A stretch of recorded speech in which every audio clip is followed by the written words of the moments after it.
شرارت دل قسط نمبر 2۔ اب اس نے بتانے میں ہی عافیت جانی۔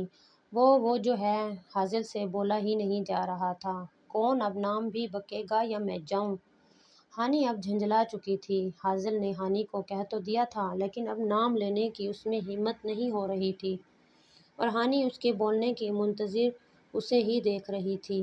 اچھا بتاتا ہوں، یہ کہہ کر حاصل نے ایک لمبی سانس ہوا کے سپرد کی، جیسے خود کو پرسکون کرنے کی کوشش کر رہا ہو اور خود میں ہمت جمع کرنے کی کوشش کر رہا ہو۔ اس کا نام ماہین ہے۔ حاصل نے بہت مشکل سے اپنا جملہ مکمل کیا تھا، اور اب وہ ہانی کو دیکھ رہا تھا، جو لڑکی کا نام سنتے ہی سکتے میں آ گئی تھی۔ تجھے پوری دنیا میں وہی ایک لڑکی ملی تھی، اور تجھے کیا لگتا ہے تو اتنا اچھا ہے کہ تو کہے گا اور مما تیرا رشتہ لے کر پہنچ جائیں گی؟ اور چلو مان لیا مما رشتہ لینے چلی بھی جاتی ہیں، تو اس بات کی کیا گارنٹی ہے کہ چچی جان ماہین کا رشتہ تیرے لیے دے دیں گی؟ حاصل کی بات سن کر ہانی نے اپنا خدشہ ظاہر کیا تھا۔ ہاں تو مجھ میں کیا برائی ہے؟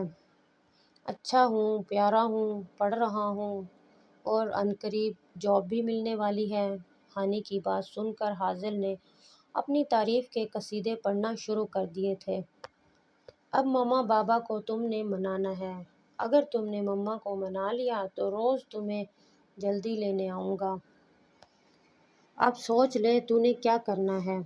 حاصل ہانی کو کہہ کر خود جا چکا تھا، اور ہانی اب سوچ رہی تھی کہ ایسا کیا کیا جائے جس سے اس کی مما اس رشتے کے مان جائیں، کیونکہ بابا کو منانا تو بہت ہی آسان بات ہے۔ ماہین ہانی اور حاصل کی چچا کی بیٹی تھی۔ ماضی میں افتخار صاحب کے ساتھ ہوئی ناانصافی کی وجہ سے ساجدہ بیگم اور ہانی کی چچی میں زیادہ بنتی نہیں تھی۔ جب اتنا سوچنے کے بعد بھی ہانیہ کے دماغ میں کوئی آئیڈیا نہیں آیا تو وہ اپنے کمرے میں جا کر خاموشی سے لیٹ گئی۔ وہ ایسی ہی تھی، کسی بھی بات کو دماغ پر سوار نہ کرنے والی، اور جب اس کی زندگی میں کوئی پریشانی جاگتی، یہ میڈم لمبی تان کے سو جاتی۔ امی جان، امی کہاں ہیں آپ؟ آپ کا لاڈلا بیٹا آپ کی بہو ڈھونڈ لایا ہے۔ امی، سن رہی ہوں، میں کیا کہہ رہی ہو؟ مشل نے گھر آتے ہی شور مچانا شروع کر دیا تھا، اور ہال میں داخل ہوتے حمدان نے اسے پیار سے ٹوکا تھا۔ اتنے میں شہناز بیگم، مشل کی امی بھی ہال میں آ چکی تھیں، اور اب منظر یہ تھا کہ مشل ان کی گود میں سر رکھ چکی تھی اور اب حمدان کو زبان چڑھا رہی تھی، کیونکہ یہ جگہ حمدان کی ہے، لیکن اب وہ مشل کے قبضے میں تھی۔ مما بابا کب واپس آ رہے ہیں؟ حمدان نے ہی سلسلہ کلام شروع کیا۔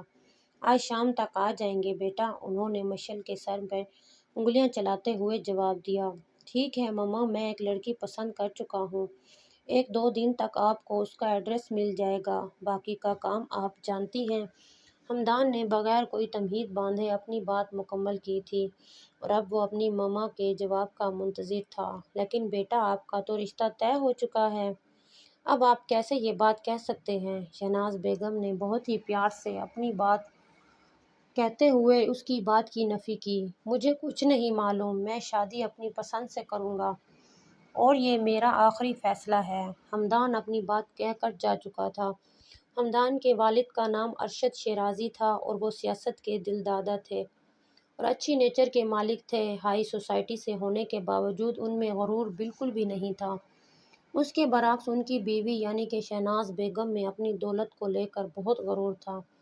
وہ منہ پر کچھ اور ہوتی اور پیٹھ پیچھے کچھ اور۔ منافقت کو ان میں کوٹ کوٹ کے بھری ہوئی ہے۔ ارشد صاحب کی 3 اولادیں تھیں۔ سب سے بڑا بیٹا حارث تھا، جو شادی شدہ تھا۔ شہناز بیگم نے حارث کی شادی اپنی بھانجی کشمالہ سے کی تھی، جو انہی کے نقش قدم پر چلتی تھی۔ دوسرے نمبر پر حمدان تھا، جس کی منگنی کشمالہ کی چھوٹی بہن سے ہو چکی ہے، لیکن اب وہ کسی اور سے شادی کا خواہش مند ہے، اور وہ کسی اور کون ہے یہ بھی آپ سب کو جلد پتہ چل جائے گا۔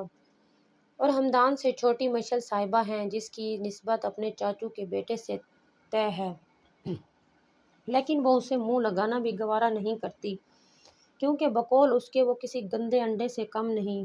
یار، تو نے امی کو منایا کہ نہیں؟ اور اگر تم نے میری شادی کے بارے میں کچھ نہیں سوچا تو اپنا سوچ لے، تیرے لیے رشتہ آیا ہے۔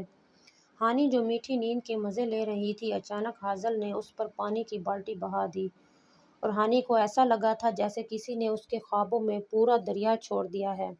ابھی وہ اپنی نیند خراب ہونے کا دکھ بھی نہیں منا پا رہی تھی کہ حاصل نے اسے موت کی خبر سنا دی، یعنی کہ اس کی شادی کی خبر۔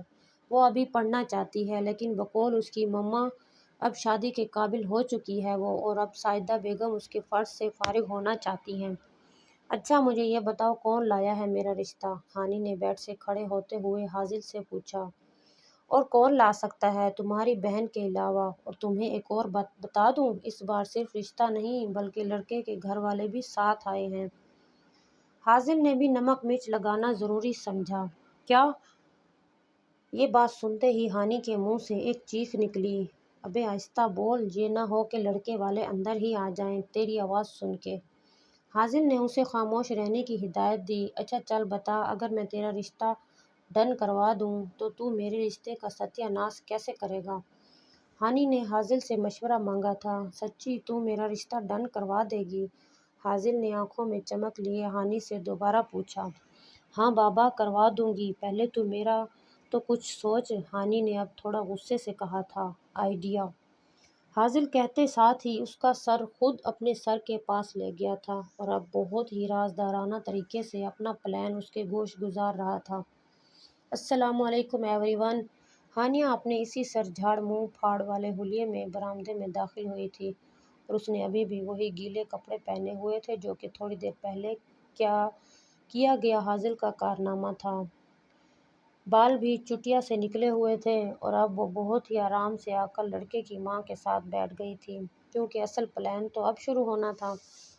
ہانی کی ماں اسے بار بار آنکھوں سے واپس کمرے میں جانے کا بول رہی تھی، لیکن ہانی پر کسی چیز کا اثر نہیں ہو رہا تھا۔ اب وہ لڑکے کی ماں کے تھوڑا اور قریب ہوئی اور اپنا منہ ان کے کان کے قریب لے گئی تھی۔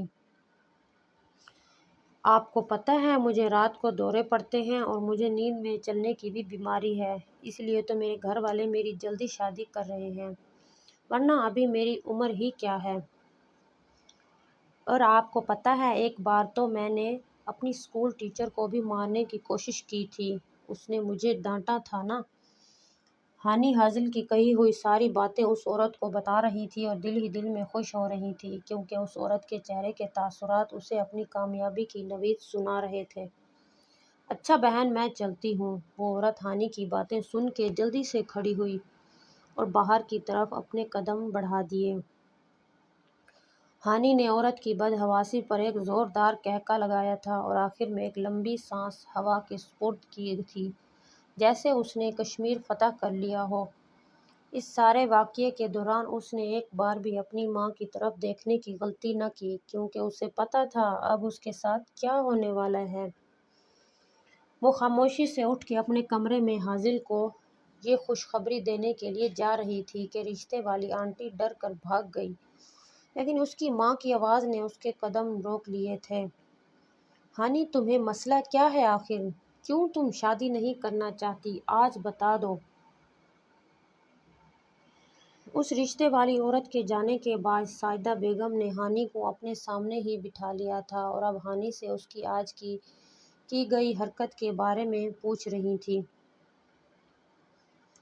امی آپ میرا مسئلہ جانتی ہیں، آپ کو پتہ ہے میں ابھی پڑھنا چاہتی ہوں اور میری عمر ہی کیا ہے اب۔ ہانیہ نے بھی آرام سے اپنا مسئلہ بتا دیا تھا جو وہ ہر مرتبہ بتاتی تھی، اور میں تمہیں کتنی بار کہہ چکی ہوں کہ ہم تمہاری پڑھائی کا خرچہ نہیں اٹھا سکتے۔ میرا نہ صحیح اپنے باپ کی طبیعت کا ہی خیال کر لو، وہ کب تک تم لوگوں کے لیے کما کر لاتے رہیں گے؟ اور رہی بات تمہاری عمر کی تو مت بھولو 19 کی ہو چکی ہو تم۔ سعیدہ بیگم نے بھی ہر وقت کی بات اس بار پھر دہرا دی تھی۔ 19 کی نہیں ہوئی ابھی میں، ہانی نے صدمے سے کہا تھا۔ تو کیا عمر ہے تمہاری؟ سعیدہ بیگم اب اس سے پوچھ رہی تھیں۔ میری عمر 18 سال 9 مہینے اور 16 دن ہے۔ ہانی باقاعدہ اپنی انگلیوں پر دن گن چکی تھی، اور میں آپ کو بتا رہی ہوں، اگر آپ اس گھر میں میرے لیے کوئی رشتہ آیا تو میں خود کو کچھ کر لوں گی۔ ساتھ ساتھ ایک دھمکی بھی دے چکی تھی جو کسی کام نہیں آنے والی تھی۔ ہاں ہاں، کچھ کر ہی لینا خود کو، کم سے کم تمہاری پڑھائی سے تو جان ہی چھوٹے گی۔ شادی یا تعلیم، ایک ایسی جنگ جو ہانی اپنے ہی گھر میں لڑ رہی ہے۔ جب خواب بڑے ہوں اور حالات چھوٹے تو انسان خود کو ختم کرنے جیسی دھمکیاں دینے پر مجبور ہو جاتا ہے۔ لیکن کیا ساجدہ بیگم ہانی کی ان آنکھوں میں چھپے خوف اور پڑھنے کی تڑپ کو سمجھ پائیں گی، یا پھر روایتوں کی بھیٹ چڑھ جائے گا ایک اور روشن مستقبل؟ نیکسٹ پارٹ دیکھنے کے لیے جلدی سے چینل کو سبسکرائب کر دیجیے۔